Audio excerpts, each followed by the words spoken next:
आप देख रहे हैं कि नीतीश कुमार जो हैं वो भाजपा का दामन थाम चुके हैं। लगता है कि लोकसभा के बाद वो विधानसभा में फिर राजद के साथ आ जाएं। देखा जाए तो नीतीश कुमार को सब पलटू राम कहते हैं, लेकिन आप ये भी देखिए कि भाजपा भी जो है उस पर प्रश्न चिन्ह क्यों नहीं खड़ा होता है। मछली खा रहे हैं, आप बोलते हैं कि हम गरीबों की राजनीति कर रहे हैं, A to Z की पार्टी है, आप गरीबों की। नमस्कार, मैं हूं ओम प्रकाश गिरी और हमारे साथ है युवा पत्रकार सौरभ शशांक। हम लोग अभी हड़ताली मोड़ पे आए हुए हैं। हड़ताली मोड़ से गुजर रहे थे बोरिंग रोड की तरफ, तो सोचा क्यों ना चुनावी माहौल चल रहा है, कुछ थोड़ा गपशप किया जाए ताकि लोगों को ये बताएं कि बिहार में आखिर किस तरह का चुनावी माहौल है। इन दिनों आप सोशल मीडिया पर तेजस्वी यादव और उनके साथ मुकेश सहनी को एक हेलीकॉप्टर में लंच करते हुए देख रहे होंगे, जिसमें वो मछली खा रहे हैं और मछली की बड़ाई कर रहे हैं। तो क्यों ना इसको थोड़ा सा और दिलचस्प बनाते हैं और चुनावी माहौल के बारे में जायजा लेते हैं हमारे युवा पत्रकार सौरभ शशांक से। सौरभ शशांक, हमारे दर्शकों को बताइए कि बिहार में इन दिनों जो चुनावी माहौल हो वो किस तरह है। देखिए, बिहार में जो चुनावी माहौल है वो काफ़ी दिलचस्प है। एक तरफ आप देख रहे हैं कि नीतीश कुमार जो हैं वो भाजपा का दामन थाम चुके हैं और बार बार ये संदेश देने की कोशिश कर रहे हैं हर मन से कि अब हम एनडीए छोड़ के कहीं नहीं जा रहे हैं, हमसे गलती हो गई, अब हम कहीं नहीं जा रहे हैं। इसका मतलब ये है कि वो ये जाहिर करना चाह रहे हैं कि भाई हम आपके नीचे हैं एनडीए में। वो ये शो कर रहे हैं भाजपा को कि हम आप जो अब कहिएगा हम वो करेंगे, मतलब बड़े भाई अब आप बन चुके हैं मेरे। मतलब नीतीश कुमार सीधा बोल रहे हैं नरेंद्र मोदी जो हमारे देश के यशस्वी प्रधानमंत्री हैं, वो उनके बड़े भाई हैं, नीतीश कुमार छोटे भाई हैं। हाँ, कि अब भाजपा जो है वो बिहार में हमारे बड़ी भाई, मतलब बड़े भाई की भूमिका में आ चुकी है। लेकिन वो तो कुछ दिन पहले तक आरजेडी का दामन थामे में थे, गठबंधन की सरकार थी, तो लालू यादव को बड़े भाई का दर्जा दे रहे थे। उसके बाद फिर अचानक क्या हो गया कि हमारे माननीय प्रधानमंत्री हैं उनको बड़े भाई बोल रहे हैं। जी, शायद वो देखे होंगे कि जो चुनाव का माहौल है, शायद वो भाजपा के साथ रहें तो ज़्यादा उम्मीद जताई जा सकती है लोकसभा के लिए।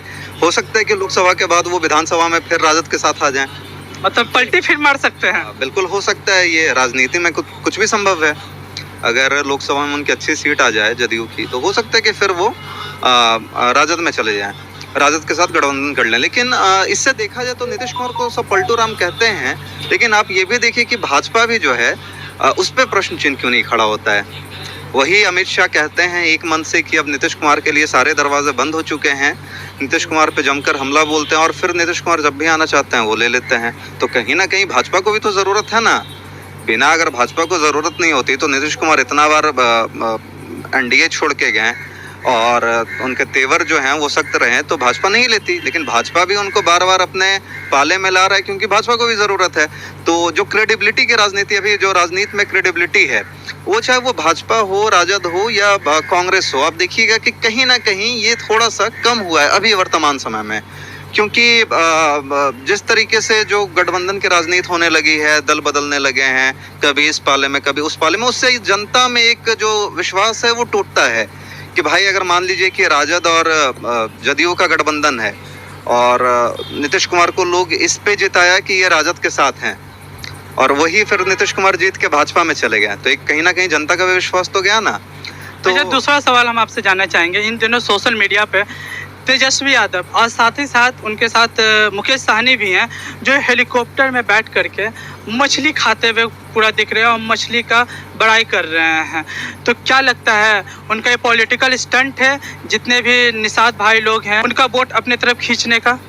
हो सकता है, ये संभव है, क्योंकि जिस तरीके से वो बता रहे हैं हेलीकॉप्टर में और उसको वो वीडियो अपना रिलीज किए हैं, वो भले ही ये बोल रहे हैं कि वीडियो जो है वो 8 तारीख का है और भाजपा इसे मुद्दा बना रही है या कोई भी पार्टी जदयू इसे मुद्दा बना रही है कि ये नवरात्रा में ये मछली खा रहे हैं। तो खैर बात ये नहीं है, बात ये है कि आप मछली खा रहे हैं, आप बोलते हैं कि हम गरीबों की राजनीति कर रहे हैं, A to Z की पार्टी है, आप गरीबों के मसीहा बने हुए हैं। हेलीकॉप्टर में बैठकर मछली खा रहे हैं, मछली खाते हैं, आप चार्टर्ड प्लेन में आप बैठ के अपना बर्थडे का केक काटते हैं। तो एक जो संदेश, वो तो उनका निजी मामला है, वो चार्टर्ड प्लेन में बैठे हैं, उससे क्या मतलब? बैठ के बिल्कुल केक काट सकते हैं, लेकिन बात ये है कि आप जनता के बीच में भी तो खाना खा सकते हैं। बात कर राहुल गांधी जी है ना, वो खाते हैं ना। बिल्कुल। तो अब ये है, और बाकी जो है कि भाजपा मान लीजिए इसे मुद्दा बिहार में बना रही है, जदयू बना रही है कि ये नवरात्रा में, जो नवरात्र चल रहा है उसमें ये मछली खा रहे हैं। तो ये मुद्दा, खैर ये तो धर्म को राजनीति से जोड़ना एक अलग फैक्टर है, लेकिन अगर आप देखिएगा तो क्यों नहीं जो विशेष मुद्दे हैं, शिक्षा, रोजगार, एम्प्लॉयमेंट, उन सब पे बात क्यों नहीं किया जाता है? शिक्षा को लेकर के आप बोल रहे हैं, हम आपको बता देते हैं, जब गठबंधन की सरकार थी, नीतीश और तेजस्वी की सरकार थी, तो तेजस्वी ने ठोक करके सीना बोला था कि मेरे सत्ता में आते ही 10 लाख नौकरियां देंगे, और उन्होंने देना शुरू भी कर दिया। तो एक क्रेडिट किसको आता है, तेजस्वी को आता है या फिर नीतीश कुमार को आता है? देखिए, वो तो जो सरकार के मुखिया रहते हैं, कहीं ना कहीं क्रेडिट तो उनको भी जाता है। हाँ, भले ही तेजस्वी जो स्टेटमेंट दिए थे उस पर कायम थे, लेकिन ये जब बात आएगी तब तो दोनों सरकार जब गठबंधन में थी, तो आप अकेले कैसे क्रेडिट ले सकते हैं? वो तो मुखिया नीतीश कुमार थे उस समय भी, तो क्रेडिट तो दोनों को जाएगा। और जो ये मछली वाली आप बात की है, तो हाँ, इसे जिस तरीके से मुद्दा बनाया जा रहा है, और फिर ये तेजस्वी आके अपना बता रहे हैं कि ये तो 8 तारीख का वीडियो है, तो इन सब ये सब जो एक मुद्दे हैं, एक स्टंट हैं, तो ये सब हो सकता है कि ये सब एक चुनाव में चूंकि सहनी जी हैं और जो मछुआरा समाज है उनके साथ जुड़ा हुआ है, तो हो सकता है एक अच्छा संदेश उसमें जाए कि भाई इसमें एक हो सकता है, लेकिन इसको बहुत ज्यादा तुल देने की जरूरत क्यों? अच्छा, एक सवाल और है। हम मतलब कुछ दिन पहले आप देखे होंगे कि जाप सुप्रीमो पप्पू यादव अपना पार्टी खत्म करके वो कांग्रेस में विलय हो गए हैं पूर्णिया सीट के लिए, और एक सोशल मीडिया पे उनका एक रोता हुआ वीडियो वायरल हो रहा है, जिसमें वो साफ साफ बोल रहे हैं कि पहले मेरी पार्टी खत्म की गई, और रोते रोते बता रहे हैं, और अगर इस इलेक्शन में नहीं जीतता हूँ तो फिर मैं कहीं का नहीं रहूँगा। इस पे क्या बोलेंगे, उनकी पार्टी आखिर क्यों खत्म कर दी गई? देखिए, उनकी पार्टी खत्म करने का जो मुख्य वजह है वो आप इसको इतिहास को थोड़ा समझना पड़ेगा। आप देखिए, कांग्रेस जब से बिहार की गठबंधन राजनीति में आई है, तब से आप देखिए कि उसका जो सीट है वो कमते ही गया है। आप 1998 से उठाइए, वहीं से गठबंधन की शुरुआत होती है कांग्रेस की, जब संयुक्त बिहार झारखंड था, तो कांग्रेस जो है वो तकरीबन उस समय 5 सीट उसमें से जीत पाती है 21 सीटों में से। और उसके बाद 1999 में 16 में से 4, 2004 में 40 में से 3, 2009 में वो अकेले चुनाव लड़ती है 40 सीट पे, और उसमें से 2 सीट जीत पाती है। 2014 में देखिएगा तो आप 11 में 2 सीट, 2019 में 9 में 1 सीट। तो जो सीट का जो आप ग्राफ है देख रहे हैं कि वो मतलब कम, हर लोकसभा में उनका कम होते जा रहा है, और 2024 में भी उनको 9 सीटें मिली हैं।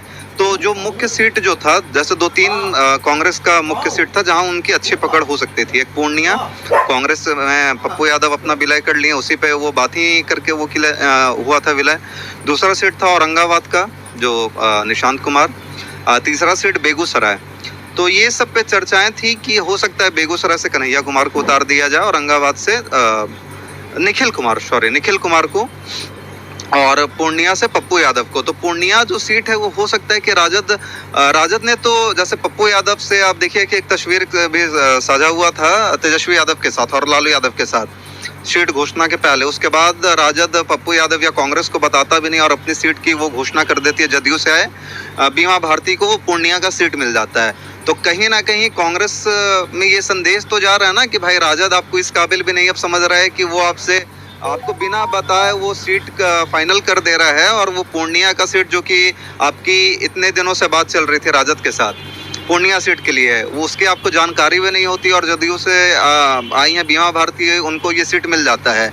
तो इस पे 2-3 बातों का जिक्र हो रहा है कि जो राजद है वो सीट पूर्णिया का इस चलते भी नहीं देना चाहता है कि हो सकता है कि अगर पप्पू यादव जीत जाते हैं वहाँ से, तो इनका जो कोर वोट है, यादव जो वोट है, उसमें कहीं ना कहीं एक जो संसद बन के अगर सांसद में जाते हैं तो पार्लियामेंट में अगर पप्पू यादव की आवाज़ गूंजेगी, तो हो सकता है कि जो बिहार का जो यादव वोट बैंक है, जो यादव वोट है, उस पर खासा प्रभाव पड़े। दूसरा इसका एक और पहलू है कि इस बार लालू यादव की दोनों बेटी चुनाव में खड़ी हो रही हैं।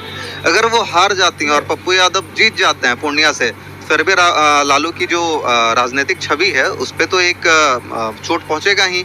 तो इन 2-3 कारणों से लालू यादव जो है, मतलब राजद जो है, वो पूर्णिया की सीट देना नहीं चाह रहे हैं। वो चाहते हैं कि हम अपना पकड़ बनाए रखें। ये सब जो कैंडिडेट हैं ये कांग्रेस में आए, क्योंकि अगर ये सब आते हैं तो कांग्रेस का बिहार में और अच्छा नाम हो सकता है। तो कहीं ना कहीं वो चाह रहे हैं कि कांग्रेस जो है वो कितना भी है तो एक नेगोशिएशन का मामला बना रहे, हम नेगोशिएट करते रहें कांग्रेस के साथ, बड़े भाई की भूमिका में हम रहें, कांग्रेस को थोड़ा सा डोमिनेशन में रखें, ये चीज़ है। तो दोस्तों ये थे हमारे साथ शौर्य शशांक, एक युवा पत्रकार जो बिहार के चुनावी मुद्दों पे बात किए हैं। उन्होंने काफ़ी कुछ बताया हमें कि किस तरह से बिहार में जो चुनावी माहौल अभी देखने को मिल रहा है, एक आरजेडी का क्या माहौल बना रहे हैं, बीजेपी क्या माहौल बना रही है, या फिर जदयू का क्या कुछ कहना है। तो हमारी बात आपको कैसे लगी? अगर अच्छी लगी तो वीडियो को लाइक शेयर सब्सक्राइब कीजिए। हम आपसे अलविदा लेते हैं, अगली वीडियो हम जल्दी अपलोड करेंगे। तब तक के लिए शुक्रिया, धन्यवाद, जय हिंद।